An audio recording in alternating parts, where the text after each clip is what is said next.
Trans Papua kita memang konsentrasi sekarang bagaimana fokus ke jalur utamanya adalah jalur Jayapura Wamena.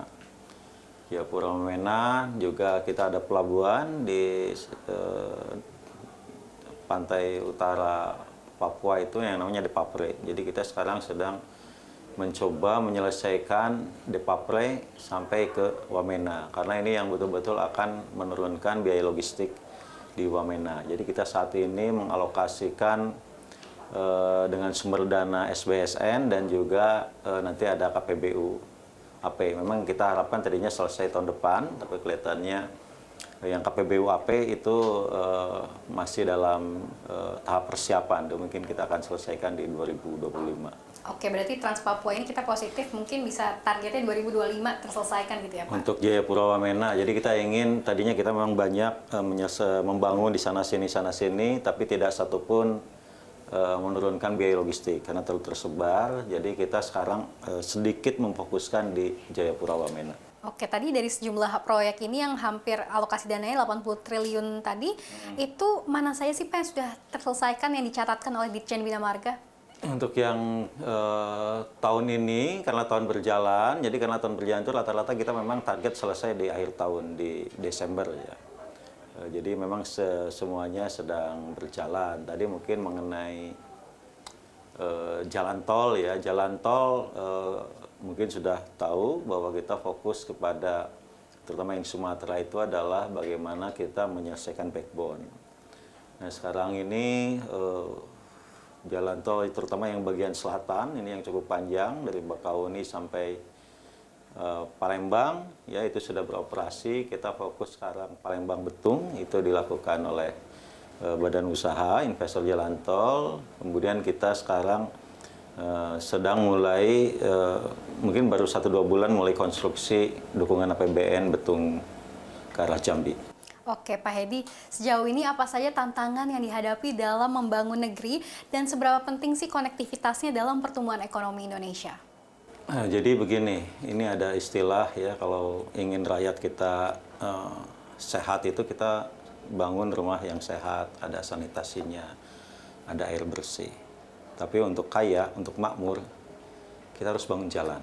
Karena dengan bangun jalan itu maka produk-produk akan bisa dijual, memberikan nilai tambah, ya biaya logistik menurun. Jadi penting sekali kalau kita lihat ya bahwa jalan tol bawahnya di Cina itu 180.000 km. Jadi kita kan sekarang baru mendekati 3.000 km. Jalan tol di Korea, negara yang sangat kecil, ya mungkin tidak sampai seluas Jawa mungkin ya. Itu 5.000 km. Kita baru mencapai 3.000 km dengan negara seluas ini. Jadi konektivitas ya, terutama kalau saya bicara adalah konektivitas angkutan darat melalui jalan raya itu adalah hal yang sangat penting ya, stok infrastruktur di bidang jalan ini untuk pertumbuhan ekonomi, untuk bisa kita keluar dari middle income trap. Baik, memang berarti pertumbuhan jalan tol ini sangat penting kaitannya dengan pertumbuhan ekonomi agar tidak kalah dengan negara maju yang tadi ya Pak. Ya. Baik, kemudian Pak, sejauh ini bagaimana sih Pak progres dengan jalan-jalan yang rusak di daerah, khususnya ini apakah juga ada target untuk menyelesaikan perbaikan jalan di daerah tertentu? Karena kita tahu kan di Lampung juga kemarin sempat banyak jalan yang rusak dan lain sebagainya.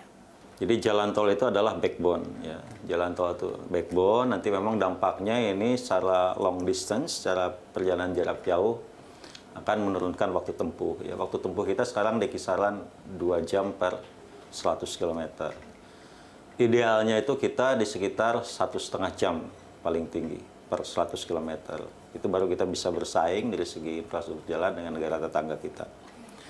Jadi kita membangun jaringan jalan yang bisa menekan waktu tempuh. Oleh sebab itu kita butuh jalan tol, jalan bebas hambatan karena itu memungkinkan kendaraan, ya, angkutan logistik kita mengembangkan kecepatan yang cukup baik, cukup tinggi. Ya. Nah, kita harapkan dari jalan tol ini kemudian ada dampak ekonominya pada wilayah. Yang pertama adalah daerah sekitar jalan tol. Itu yang kita sebut sebagai tol corridor development. Jadi kita harapkan nanti ya bahwa dengan dibangunnya backbone sini di sekeliling jalan tol ini akan tumbuh pusat-pusat pertumbuhan ekonomi. Tapi kembali bahwa masyarakat itu sebagian besar kan tidak di sekitar jalan tol. Oleh sebab itu konektivitas kepada ekonomi kerakyatan juga penting.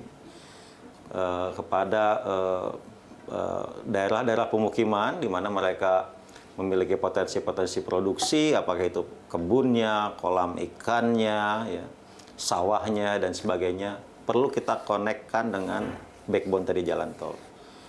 Oleh sebab itu kita sekarang membuat program yang namanya Impres Jalan Daerah. Itu tujuannya adalah mengkonekkan daerah-daerah remote tadi, sehingga menjadi bagian jaringan jalan, ya, punya akses ke backbone tadi. Program jalan daerah ini masih berlangsung, Pak? Ya, kita memang tahun ini kita mulai agak telat, ya, karena satu dan lain hal, ya, terutama masalah penyediaan anggaran. Jadi tahun ini kita mengalokasikan sekitar 14,7 triliun dan sudah sedang berjalan sekarang. Ada ruas-ruas juga yang sudah berfungsi, ya. Jadi memang kita punya waktu sekitar 4 bulan memang untuk menyelesaikan ini. Oke. Tahun depan rencananya juga kita akan ajukan lagi, karena ini sangat penting agar terutama dari segi pemerataan, ya. Jadi semua orang saya kira tidak ada yang ditinggalkan. Semua orang akan menjadi bagian dari bagaimana kita menggerakkan ekonomi, terutama di sini adalah ekonomi kerakyatan kalau boleh kita sebut.